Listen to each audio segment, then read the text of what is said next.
Hey everyone, Anthony Fantano here, the internet's busiest music nerd. I hope you're doing well. Especially, given recent events. Another recent event that I would like to discuss, though, which obviously is the main topic of this video, is Tyler, the Creator. His latest full-length album, Chromakopia, has just gone #1 on the Billboard 200, and if you add this together with the commercial and critical success of his past several albums, the guy has been on quite a run. Not no mysterious shit, and you never hear it.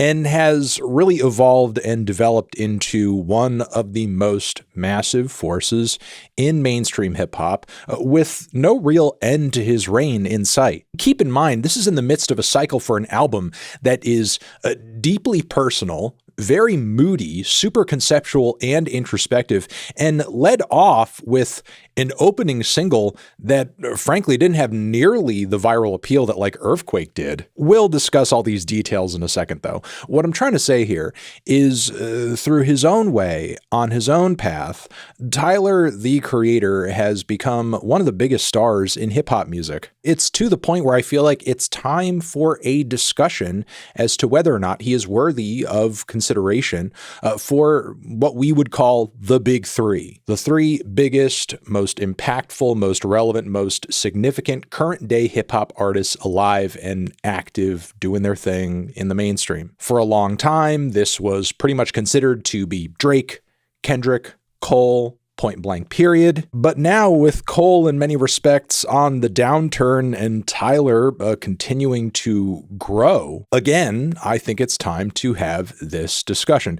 And I've decided to have it with a hip hop commentator and content creator, Mr. Justin Hunt, aka The Company Man. Him and I are going to be diving deep into the many layers and questions around this topic. And I hope you guys enjoy the conversation and also check out all of Justin's stuff and social media platforms in the D box down below. So without any further ado, here we go. Ba-bam! So here we are. Conversation is about to start. Justin is here with me. Let's jump right into it. I mean, I feel like we're both kind of in agreement on this question, but I feel like it's a question that still needs to be asked. Do you feel like at this point, Tyler, the Creator, is worthy of consideration for what people talk about in hip hop circles as the big three? Is he officially in big three consideration with this new album he's dropped, with the numbers that he's been doing, and the artistry and consistency he has shown across his catalog for the past 10 plus years? For me, it's an easy yes, you know, and it's more than just this particular album, even though I think this album makes it very difficult to argue against it, right? But I think before anything else, understanding what people mean by the big three, right, is crucial to this good question to start off with. Right. It's crucial to this conversation. Now, I look at big three from the standpoint of impact, artistry, albums, success, mass appeal, right? I generally look at the big three from that point of view. Now, if you're from that point of view, Tyler has proven mass appeal over this past 4 albums now. 4 albums, right? We got Flower Boy that went 2 times platinum. We've got Igor that's 2 times platinum. We've got Call Me If You Get Lost, that's platinum. And we have this album here, which is now with 291,000 first week. Biggest album of the year that's not a 10-year-old mixtape from Travis Scott. Right. Mass appeal is there, right? If we start looking at, okay, well, what are these bodies of work? You know, these are dynamic, artistic listens that, you know, I saw your review on Chromakopia. I was going to say Chromatica for some reason. Yeah. Chromakopia. Or Chromatopia. It's easy to mess up. Right. So, and you gave it a light 8, but you made a good point. It's like, you know, this project kind of feels like it could be stuff taken from Igor and stuff taken from Call Me If You Get Lost. You know, so outside of that potential critique for this project, all these albums are very different. Very different looks, you know, from Tyler, the Creator. So there's imagination that shows up, you know, that is consistently tied to his name and his brand. And, you know, look, even before these records, I would argue that, like, if you take into consideration Tyler and the broader impact of Odd Future, like at large, there was even like arguably mass appeal at that point. I mean, sure, you could argue that like a lot of the stuff from that era hasn't aged well, and he has like done a lot of work to personally and publicly like separate himself from most things that sort of like represented the art and the attitude of that era. But like by that same token, there were few sort of like collectives that were as like sort of broad scale culturally impactful to like youth culture as Odd Future was at that point. It was almost like in a way they sort of like brought the idea of like the rap collective kind of back. It's like it was almost like in vogue again all of a sudden. And then, around that same time you had, Maybach Music doing their thing and Good Music and Cruel Summer and so on and so forth. It's almost like they sort of like made the idea of it all hip again. And you sort of like see those ripples continuing through, more recent outfits like, Brockhampton, who kind of came and went in a way. If anybody sort of like, if the idea of the rap collective coming back it is owed to anybody, it's sort of Tyler and Odd Future. I mean, when Odd Future showed up, they gave me heavy Wu-Tang vibes. Oh, absolutely. I mean, they were spinning on some of their old beats on some random tracks. Right. And that's really what I think of when I think of Tyler, the Creator, as an artist. I feel like he's a mashup of like, if you took RZA and Kanye and smashed them together and spit them out, it would be someone like Tyler, the Creator. And, I also think about longevity and consistency when it comes to this big three conversation, right? And if you take the current big three, as people talk about Kendrick, Drake, and J. Cole, that timeline lines up pretty well with Tyler the Creator's as well, right? No, it does. I mean, you're still talking 9, 10, 11. You're still talking that same time period, sort of when they burst on the scene. The thing that immediately separates Tyler from those three, at least initially, is he didn't have a huge superstar cosign coming in the same capacity. Yeah. Right. He didn't have the Aftermath Dr. Dre banner. He didn't have the Jay-Z banner. He didn't have the Lil Wayne banner. So his entrance into the conversation, was from a branding marketing standpoint, sort of on his own. Right. And so, that needs to be noted, because honestly, his 3-album run, I would call it 4-album run now, came in the second half of the decade. Like most of the time people start with their strongest stuff at the beginning. I don't know if we could say that about Kendrick necessarily. I would say that about J. Cole, and I would say that about Drake. I feel like their strongest works in terms of how they're received. I mean, J. Cole may be sort of in the middle. I think his middle run, Forest Hills Drive, KOD, For Your Eyes Only, tends to be his strongest stuff. Right. But Drake definitely, I feel like his strongest stuff was at the beginning of his career, arguably, right? Tyler's hit his stride later in his career, and with other than what illusions he seems like he's throwing on this project, he doesn't seem like he has any plans on stopping. No, and what's funny, and maybe this is like, I don't know if I know this is all vibes. This is 100% vibes. This is not reality, what I'm about to say here, but please confirm to me if you feel the same way. Tyler, to me, just like comes off in comparison, even with Kendrick, who I've consistently scored more positively than I ever have Tyler. To me, Tyler just comes across like younger. Like he feels like a spring chicken. Like I feel like I'm being introduced to a new artist, even though I'm very much not. He should be at a point in his career where, as you say, he should be sort of like starting to turn down a little bit. And he should be maybe not at his least creative, but maybe more at a point where he's just merely putting out albums that are just sort of like appealing to the very solid fan base of people that he's established over this course of time. But instead, he's expanding his fan base. He's experimenting more. He's broadening things like aesthetically and conceptually. And as you say, it sort of makes you excited in a way that gives you this sense that like even the next 3 albums are going to be wildly different from each other in some way, shape, or form. That's going to keep you on the edge of your seat and keep you wondering what he's up to after this. Right. And then, the funny thing is that when I think of Tyler, to that point of he still seems like a spring chicken, he also seems to be growing more vocal about his competitiveness. No, for sure. Like how much he wants to be considered one of the best, top big 3, from and I take it from a rapping standpoint too. I mean, even the call me when you get lost. That is a rapper's rapper album. That's his. That was the record he dropped because his, there were some people sort of questioning whether or not he still had validity as a rapper, still wanted to rap. Right, exactly. And that whole press run, oh my God, the interview he did with Funk Flex is classic to me, right? Because he does a great job in that conversation outlining everything that he's accomplished, but also his hunger as an MC, as a rapper. I feel moments like that. I feel moments like that throughout this entire project, don't get me wrong, even though the conversation he's having is much broader than just, I'm the number one guy, come and anybody come test me. But when he makes that Kendrick line, I think, what's he say? I'm the biggest one in the West outside of Kenny. I'm misquoting. He does say that. Yeah. He's right. Yeah. Yeah, he's right. Right. And that's a big thing. That's a big thing because Kendrick is clearly number one guy. So, and from a number standpoint, does J. Cole, for example, do 291 off of the next project? I don't know. I feel like, and J. Cole for me, right, we're talking about a big three conversation. To me, that third spot is most vulnerable, right? Whether that's, I feel like Kendrick and Drake have been solidified as the two best guys of that generation for a long time, right? I think artistically, Kendrick has always proven it. Sales-wise, Drake has always proven it. That third spot, I don't want to minimize J. Cole here, but there was a proximity and a correlation to me that made the most sense for J. Cole when he was coming in.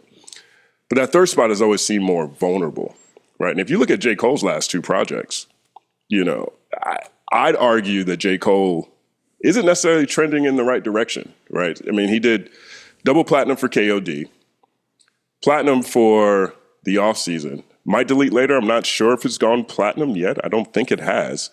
But it debuted with 115 first week.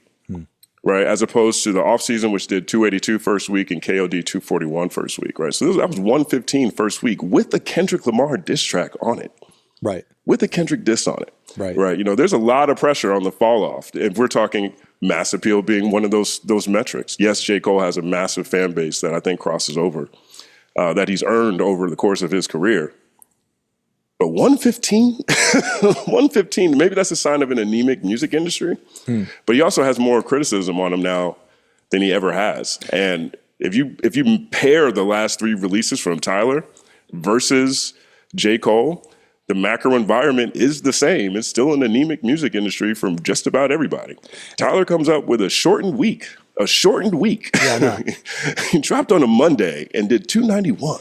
Do you feel like this album would have done as well as it would have regardless of when or how he dropped it? Or do you feel like there was like actual validity to this theory that he put out there that like actually as far as numbers and engagement, it makes more sense to put it out on a Monday? Because he sort of seemed to believe that putting it out on a weekend just created a situation where there were like more distractions or maybe even like less likelihood that people would actually listen to your shit. Whereas like if you drop it on Monday, it almost guarantees that. Just your thoughts on that essentially. Yeah, I mean, it's interesting. It's an interesting question. Honestly, I think he does this regardless, and I take that again from one, the excitement he got off the pop out. When he came out at the pop out, arguably the second biggest applause reaction, maybe third if you include Dr. Dre for that quick second, right. So he's always been there, but he's been building in this direction. His production is his production and has so much imagination to it. His festival is his festival, has so much imagination to it. And he is an event when he releases. Yeah. He's an event, and so you take the growth of the last three projects. He has won best rap album at the Grammys. He's acknowledged by his artistic peers at the same time. The only thing that I question when it comes to whether Tyler is worthy of the big three is that if you shift that conversation to lyricism, lyricism in a traditional sense, I don't think he holds up next to either of those three at this point in time. Right. I think that he's not nearly as dynamic on a track as J. Cole can be. He doesn't lean into conventional similes and metaphors, generally speaking, which is something core hip hop fans love about their MCs. Yeah. I think he's littered with imagination, even if he doesn't punctuate it with, all the beautiful things I love about language in the same context. But at the same time, if you put Big Pun next to Tupac, I'm taking Tupac every day. Right. Again, so many questions kind of bouncing around in my head, but going off of exactly what you were just saying right there, I wonder if, like, as far as big three status goes, is it worth sort of like reconsidering what we consider to be lyricism that measures up to those kinds of like criteria, because the thing is, like, while it is true, I was looking back at this album lyrically, because there are a lot of differences between this record and Call Me If You Get Lost, for example, because, as you just said, that was like, his rappers type album. But like, I'm not necessarily unimpressed with the lyricism on this record. I'm actually very impressed with it, with the way he's able to not so much throw out a clever metaphor or simile or dive into a lot of wordplay, though there's a little bit of that there. It's more his capacity to, in a very kind of mature and thoughtful fashion, dive into topics and interpersonal dynamics that, it's the same reason that we, glaze Kendrick over tracks like Auntie Diaries. You know what I mean? Like, Tyler is also sort of like going into these very strange, sometimes even I would say taboo, sexual dynamics that are not often discussed in not even just rap music, but popular music broadly. And, going into them with a lot of detail in terms of like, oh man, this is an unplanned pregnancy. Oh man, I'm exploring all these like sexual dynamics that I had no conception of before. Oh, it's like, I'm coming to terms with the ways in which I'm like my dad, who I have so many issues with and who abandoned me essentially, or, that's kind of revealed later into the track that, there was something difficult there with his mother. But, anyway, I still feel like there is an argument to be made for his lyricism, just on the basis that it sort of goes into issues and feelings that are very difficult, but there's something like very instantaneous about them. Whereas I know that, like, I don't know, a Kendrick, for as much as I love his music, it usually does take you a while of kind of folding it over and over and over to really like kind of get it, and for the full impact of it to really kind of hit you.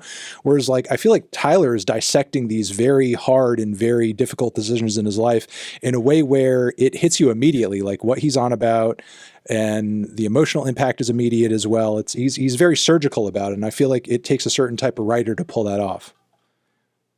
I do. Yeah. I mean, that's another reason why I made the Tupac reference versus Big Pun, for example, right? I mean, obviously these are two legendary artists, but that is a quality that Tupac always exhibited that I think we love him so much for. He would take weighty topics and make them accessible for people who maybe weren't necessarily ready to address that conversation, in their own mind or in their own life. Like, Brenda's Got a Baby is a very heavy song. You know what I mean? Like, that song is wild. You know what I mean? And so, I take moments like, when he's talking about his father on this, or even, the getting the chick pregnant in London. Those are, and even, even the way he approached it, rapping from her perspective and his perspective. Right. On those type of things. Like, so he really captures the dynamic of that conversation in a very, all things considered, I would say very plain language, but a lot of the stuff with me is just how emphatic he says what he says. I don't necessarily need triple layer entendres, you know what I'm saying? To get a point across. Sometimes an entendre could be distracting, if you don't necessarily hit it the right way. But I don't think of any of those big three guys that we're talking about, J. Cole, Kendrick, or Drake, for example, to pull a Lupe Fiasco on. Sure. I don't think any of them are necessarily pulling. They're not A$AP Rock out here, right. You know what I mean? So, there is some room in there, and I think, how you're able to connect what you're saying to your audience is a huge deal. Like, I killed you, bitch, I killed you. The hair song, the song is about hair. Right. That's the metaphor in the song. I mean, that is impactful. Mm-hmm. That's a brilliant song, in my opinion. I don't know if I've heard that song necessarily from a male artist. No, I mean, I thought definitely a male rapper. I definitely thought of like a Princess Nokia when he put that track together. It was a track off of her 1992, I think, deluxe project where she was addressing not quite a similar thing, but she was definitely in, a very kind of, she was in a parallel there. But no, from a male or indie artist, RE. yeah. That's an indie RE song. He took an indie RE concept and drove it home from a male perspective. I want to talk about Tyler's mass appeal really quick because we both agree that he has it. I guess I'm just kind of curious from your perspective of somebody who, follows these things broadly and is obviously very aware of Tyler's catalog. To what do you feel like he owes his mass appeal? Because obviously he doesn't approach his music and approach the music industry with sort of like, I need to maximize appeal to the lowest common denominator, or just it has to have the most pop appeal in the way that Drake might. He doesn't have sort of like that traditional rapper appeal in the same way that like Kendrick may, in terms of like, coming down from that lineage of people endorsing him, your Dr. Dre's, your Eminems, and so on and so forth. And with this new record specifically, I mean, I wasn't even really that crazy about Noid. I loved for the most part, the rest of the record. But, even if I were to be a fan of Noid, I would still have to acknowledge, like, as a lead single, it's kind of a tough swallow. It's not like the snappiest track. Right. You know what I mean? It's just crazy that he's doing the numbers that he does while simultaneously, culturally and aesthetically, being such the odd man out, such the oddball in terms of what people typically sort of like, the mold that we throw rappers into in terms of, you got to say this, you got to act like this, you got to dress like this. And then on top of that, he's not writing the catchiest music. So, in your opinion, like, what do you feel like is making him hit as hard as he does commercially and resonate with so many people if he's kind of not checking these boxes that sort of seems like, oh, duh, as an artist operating in this lane, I have to appeal to this. I have to do this. I have to fit into these boxes in order for people to like my music. I think this may be a little bit long-winded answer, but I always come back. We're here for a long-winded answer. This is an important question.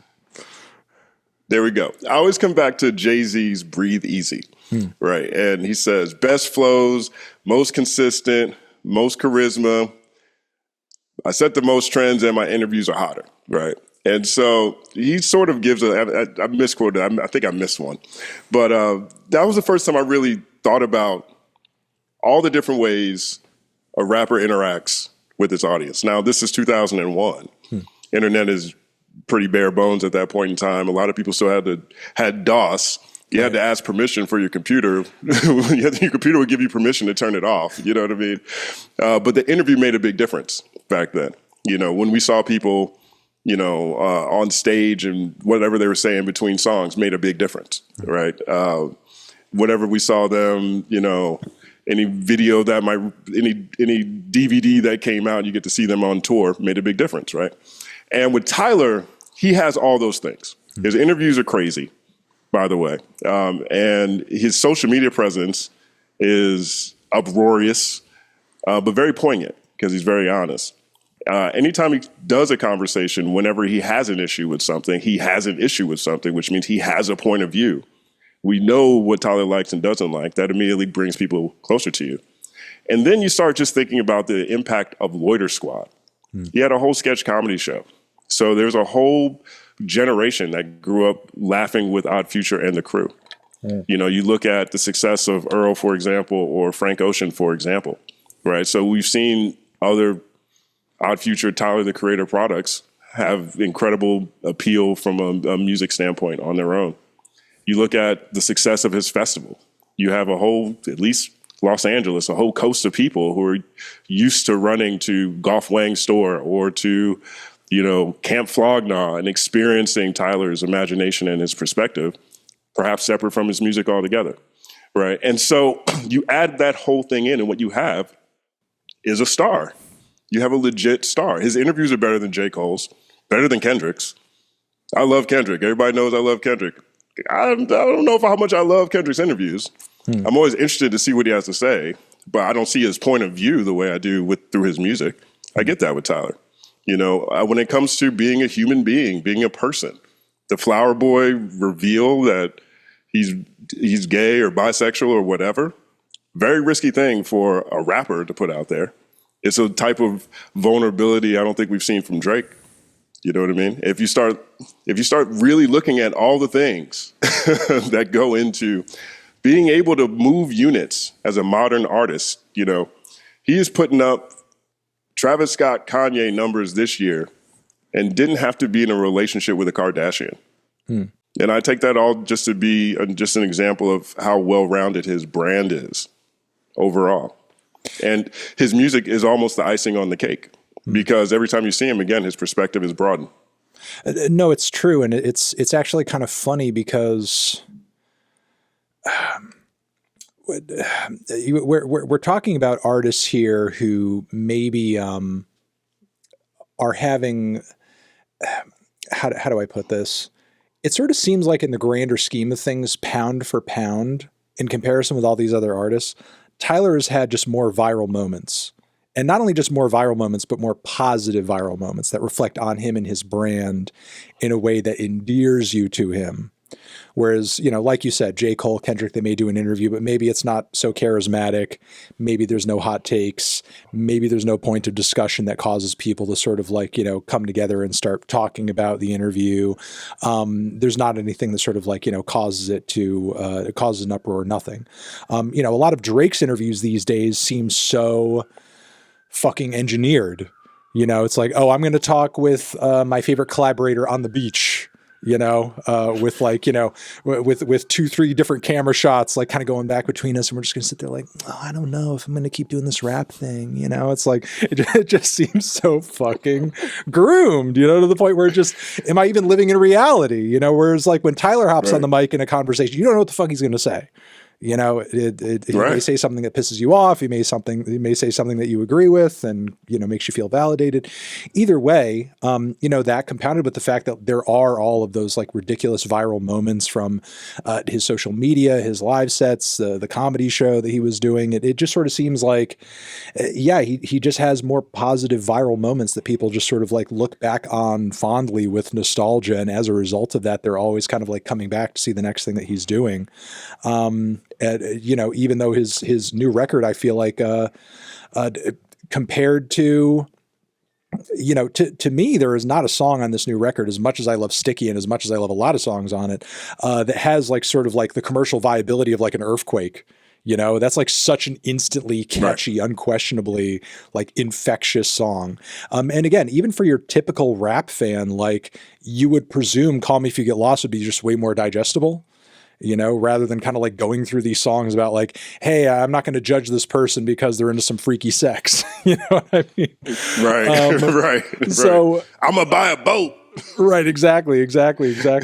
So, you know, it's just, you know, it's just a fantastic sort of like validation to sort of see an artist like really winning in a big way by playing the long game. Who I think like if you went back to 2011, Tyler's probably the last guy you would ever presume would have played that.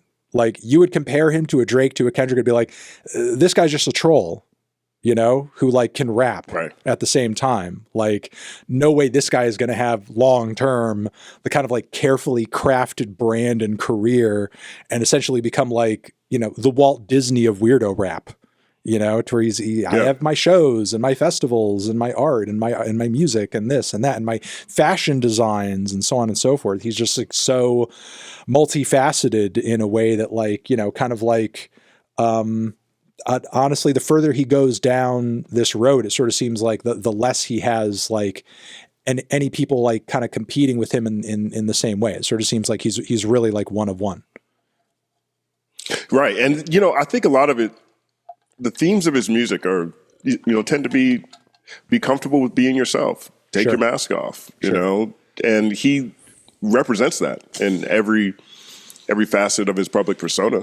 You know, there's a lot of Kanye in him. You mentioned it earlier, how he seems to be getting younger, you know, and I feel like he's done a great job of getting at the core of what makes Kanye always seem like he's getting younger too.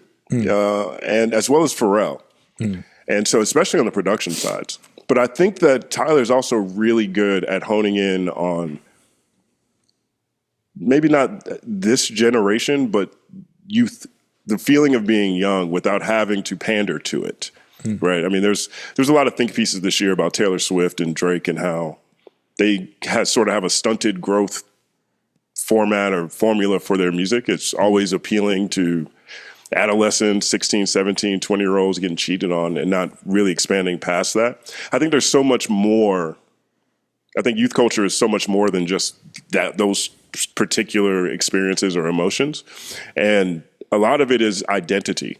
A lot of it is confidence. A lot of it is imagination and dreams and really encapsulating that and translating it into whatever correlates to that population at that time. And Kanye is amazing at that. He keeps those core themes.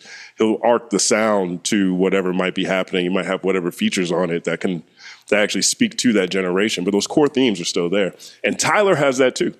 Mm-hmm. Tyler really has that. And I think this album right here is his fourth album of that. Maybe the first three did so as well, but it was much more jarring and antagonistic sonically, in my opinion. If you look at, Bastard, Cherry Bomb, and Wolf. Very difficult listens for me, right? But from core themes of these last four albums, it's all about don't be afraid to be yourself. Don't be afraid to go against the grain. And those are also universal themes that I think he is able to capture while still pushing his audience, elevating to more personal things that he's experienced in his life, using his life as an example of what he means by those core themes, if that makes sense. No, it does make sense. Actually, I feel like you saying this, like, I think it's worth arguing that this could be like a major contribution to why he does appeal as widely as he does. It may actually, for a great deal of his numbers, be like the messaging at the end of the day. And, it's just sort of funny to continue to see like the generational animosity, that I remember growing up with as a kid between people our age and boomers and so on and so forth, like continue between like, young Zoomers and millennials and so on and so forth, despite the fact that like, through Tyler's music, there's this really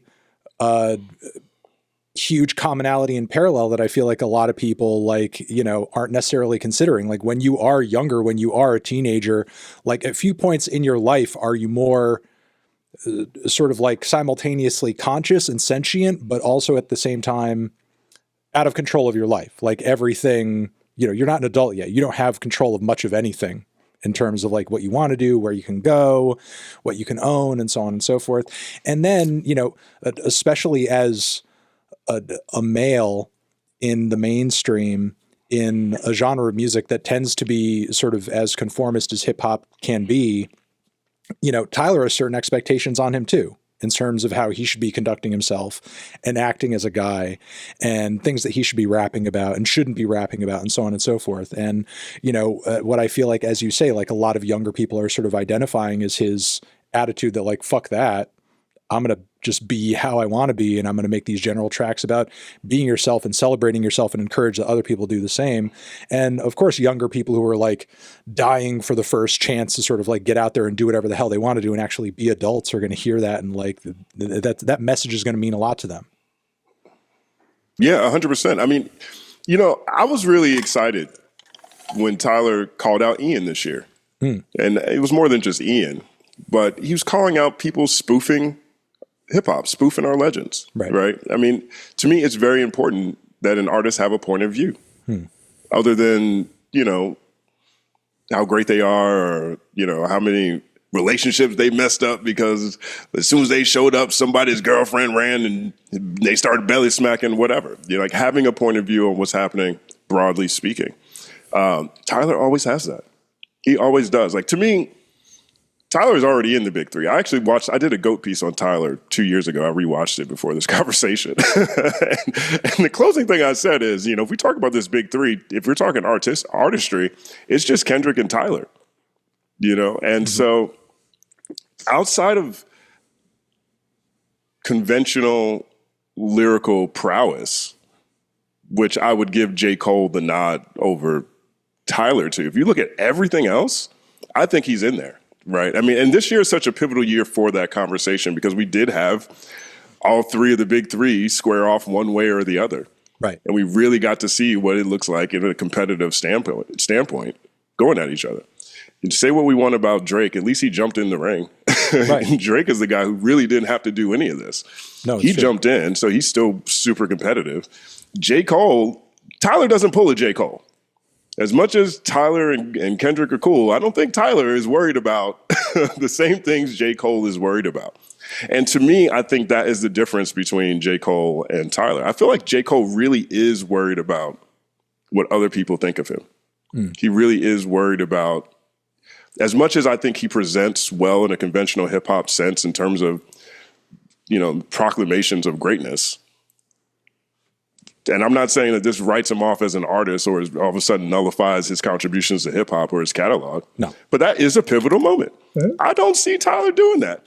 There's no part of me that says Tyler, the Creator, is going to hit the stage at Camp Flog Gnaw and apologize and remove his diss track. Right. I mean, even before he deleted the diss track, he left that up for the first week, and he still only did 115,000 on My Delete Later. I mean, I think at some point when we look at the big three, that fire, that competitive fire that's in there, is a crucial part of it, because big three conversations to me are like GOAT debates.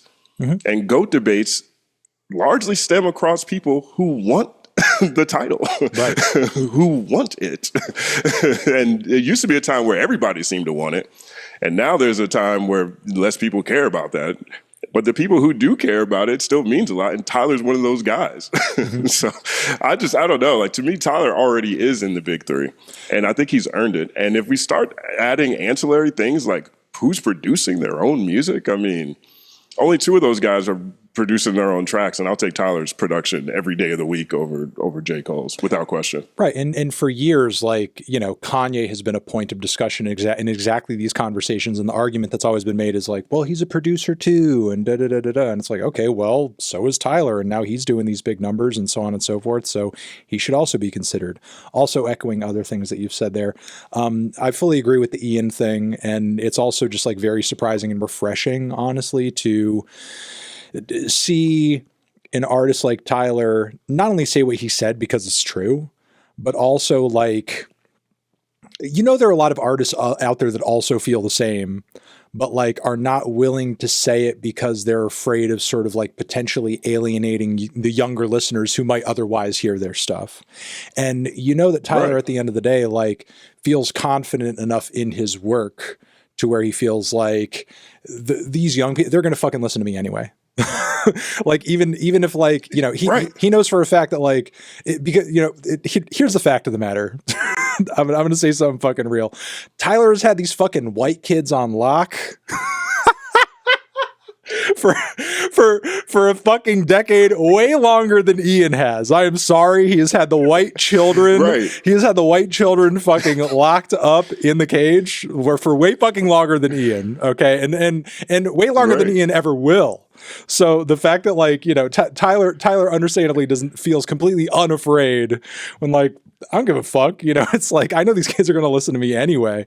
So I could say this, I think they're on the same label too. Aren't they both on Columbia? I think they're on the same label. They may in fact be, but the thing is Tyler didn't flinch because he knows that there's no possible way that any potential sort of crossover listeners that are there sitting between the two, and there are probably quite a few, there's no way anybody is just purely deflecting to Ian and is like, I'm never going to listen to a Tyler album again. There's no fucking reality in which that's happening. Nobody. And and again, that's probably a consideration that a lot of artists always make whenever they feel any type of way about something some other artist is doing or has said to them or about them. And, I feel like his work stands, for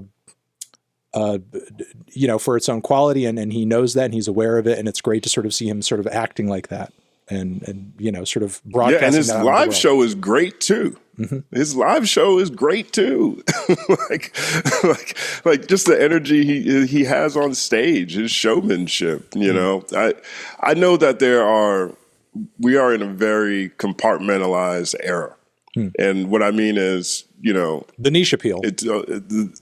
Yeah, to a degree, 100%. And this is an extension off of what I used to call the fuck with you era, right? It doesn't matter how good or bad you are. Only thing that matters is that people fuck with you, right? And so people and this Kendrick Drake J. Cole conversation this year starting to look like political media to me. It's like, there's people who view it as an affront if their guy got dissed. Right. Which is so contrary to, I think, what most of us grew up loving and understanding about hip hop. Like, it's okay if your favorite rapper loses a battle. It's fine. They're still going to go on and do other things, presumably. And so there's a lot of sensitivity that I've encountered around J. Cole. J. Cole fans, and I don't even want to just put it on J. Cole fans. I think there's a lot of people who have never encountered someone bowing out of a rap battle the way that J. Cole did. And that is such a brand new experience. I mean, there were a lot of, in this whole thing that just happened, there were a lot of firsts. So, there's a lot of firsts. There's a lot of firsts. A lot of firsts. Right. And so, in a weird way, I'm looking at, it's made me, for the first time, watch people at scale, like masses of people, question the validity or necessity of competitiveness in hip hop. Like, there's a lot of people who say, why do you have to do that? Why is that even a thing? Why can't it just be about the music? No, that's true. What always made hip hop great to me. I think to most people, it's a competitive art form, right? And so that being at the core of hip hop in one way or the other, and I'm not even just talking about the music. I mean, every element of hip hop is wildly competitive, right? At the core of this culture is a spirit of competitiveness, and relinquishing that competitiveness when faced with actual competition is something that rings very loudly. And I don't see Tyler ever doing that. In fact, every time there was an opportunity for competition with Tyler, he seemed to go further into it. I mean, that whole thing between him and DJ Khaled. Khaled was completely caught off guard with the numbers that Tyler did when Tyler took that number one from him. Khaled had the entire, Grammy-winning, platinum-selling history, hip-hop lineup on that album. And here comes Tyler rapping about be yourself. Yeah, mainstream one way or the other. Mainstream wise, Tyler has been a threat for years at this point.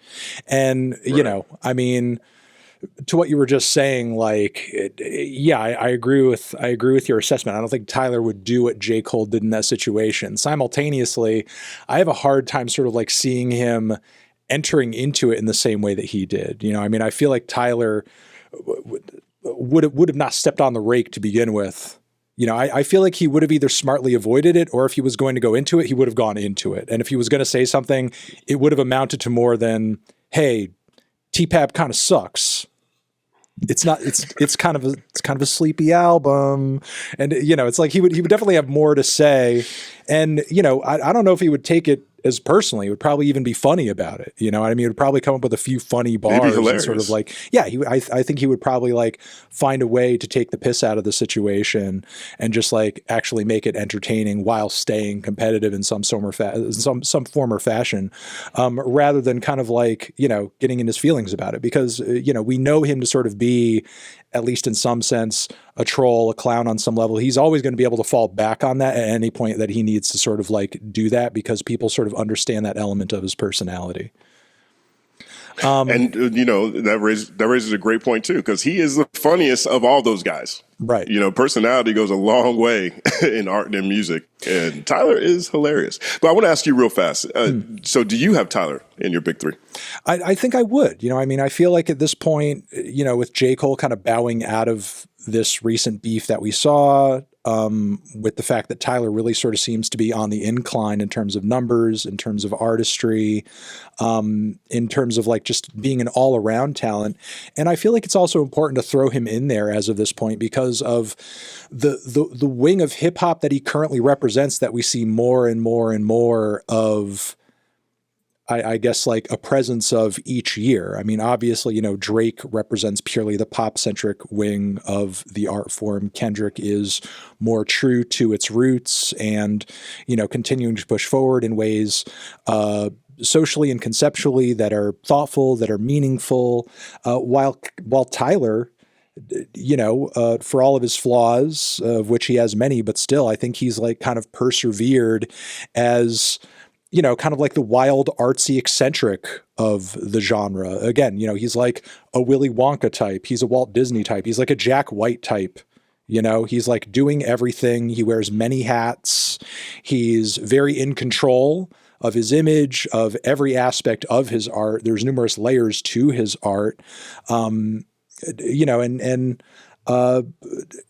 feel like, to sort of like have him in there, it's important because like, I think like in terms of what the next 15 years of rap music, mainstream music, whatever it's going to look like, I feel like we're going to see more and more Tyler, the Creators, because the social media age is essentially throwing young musicians and young artists in a situation where if you're going to be successful, it's going to be because you're wearing multiple hats. Not only are you doing your music, but you're probably handling your production on some level too.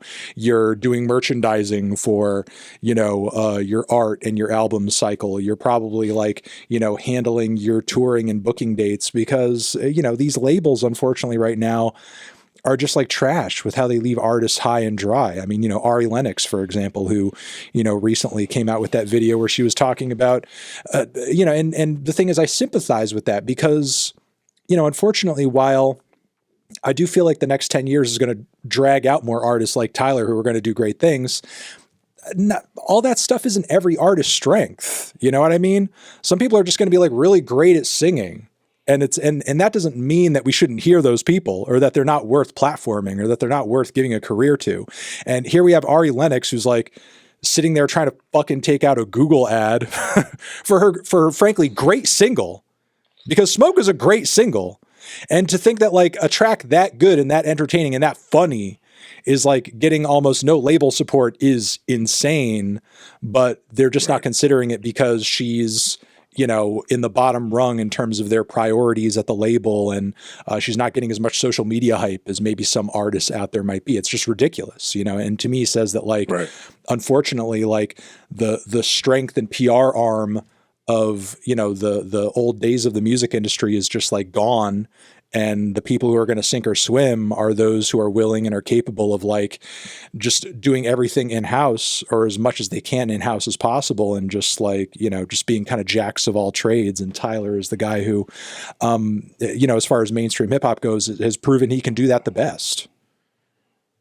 Yeah, 100%. 100%. He has taken the reins of his entire career and not lost himself, his imagination, his personality, nor his creativity in the process.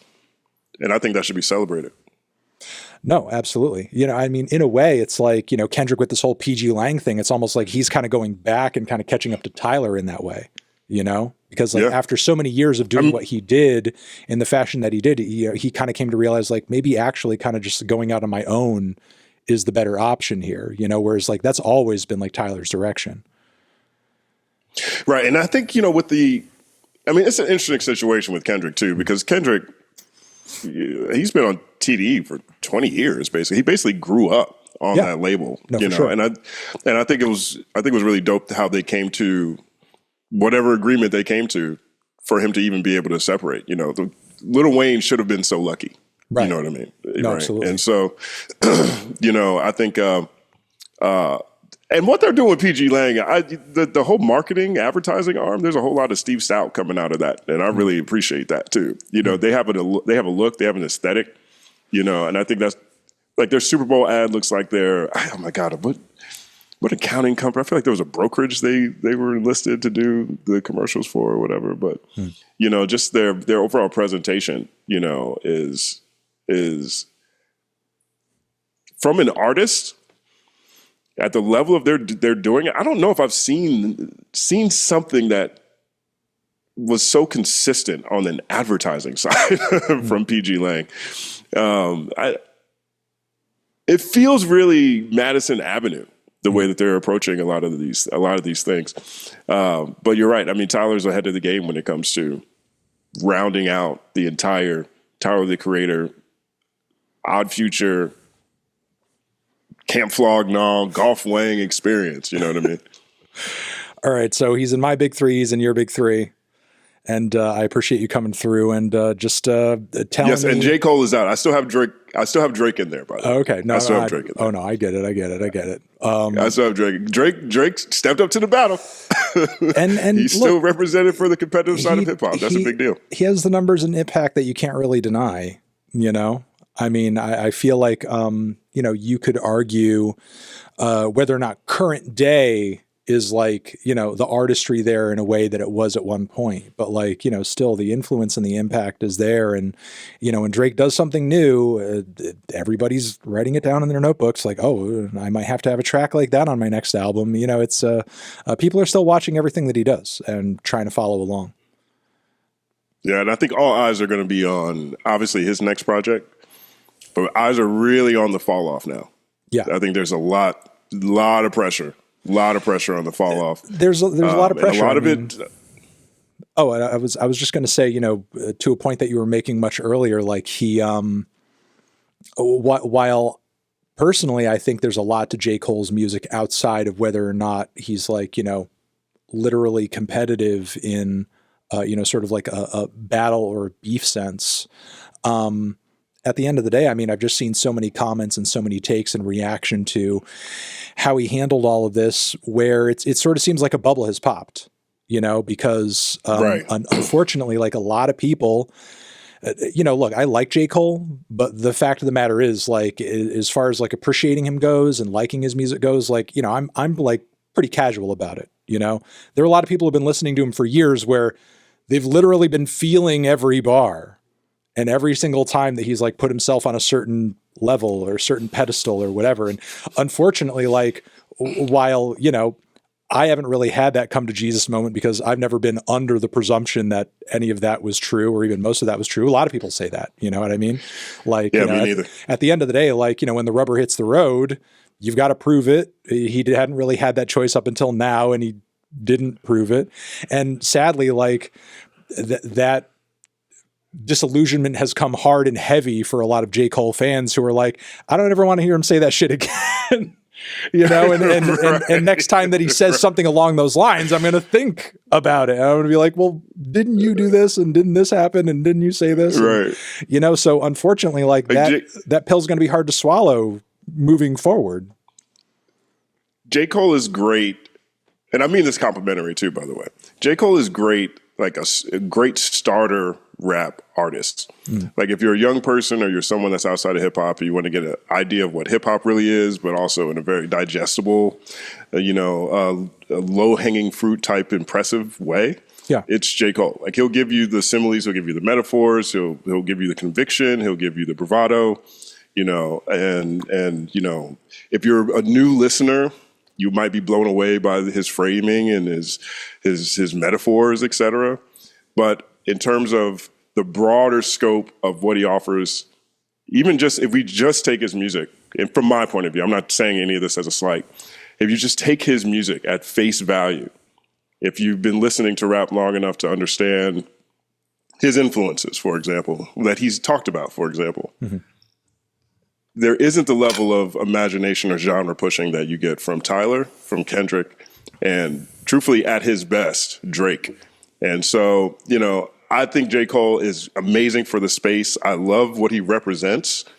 I love his point of view, his perspective through his music. I love the impact that he's had over the past 10 years as well, in a time where everything's gotten more polarizing, where there is an artist who is a lyrics first artist who doesn't have to, go into darker territory on a regular basis, whether that's from, drill or trap perspective. He doesn't have to do all that stuff, even though he seems to get more violent as his years go on. But without having all of those, just having someone who just puts the music first and he can just ride his bike because his raps are so good. I love that he represents that. And that's why I describe him as a great starter lyricist. Like if you're trying to get closer to the greats of all time, J. Cole's a great place to start because he will get you interested in the things that Jay-Z does so well, Nas does so well, Andre 3000 does so well, Kendrick does so well, Drake does so well, Biggie does so well. He'll get you in that spirit to where you can be ready to receive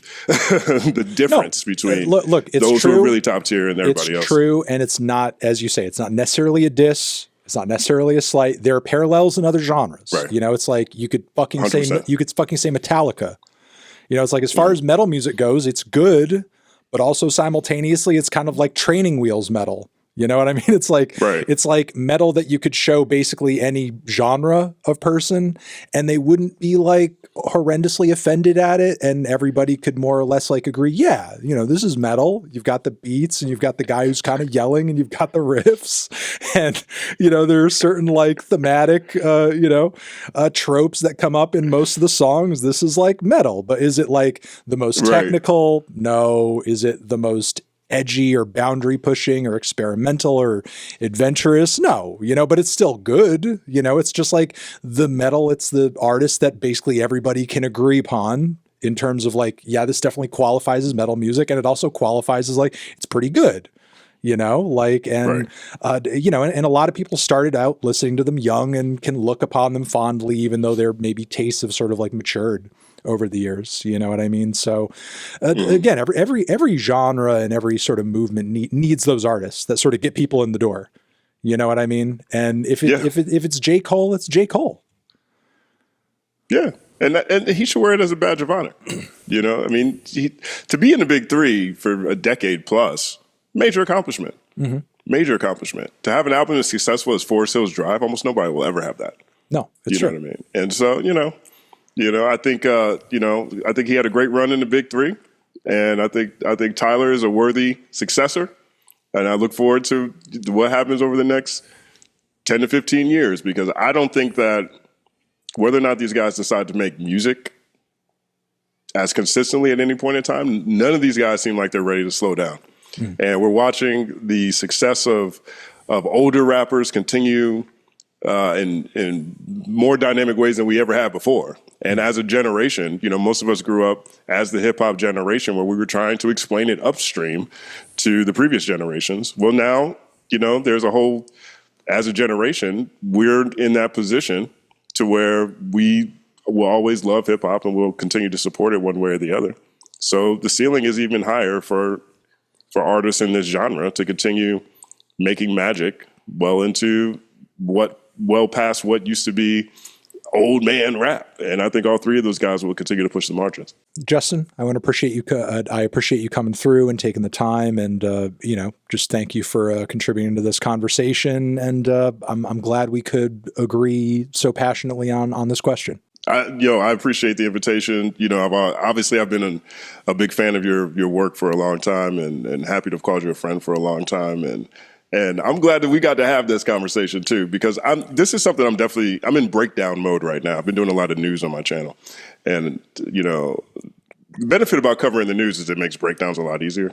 And I'm in breakdown mode right now, and I definitely have a lot of thoughts on J. Cole and whatever's happening in that Dreamville. So this conversation was great to get your perspective on things. All right, we will put links to everything of Justin's down below, YouTube, social media, all that. You guys should check out his stuff immediately if you have not. Thank you very much for watching. Anthony Fantano, Tyler the Creator, Big Three, forever.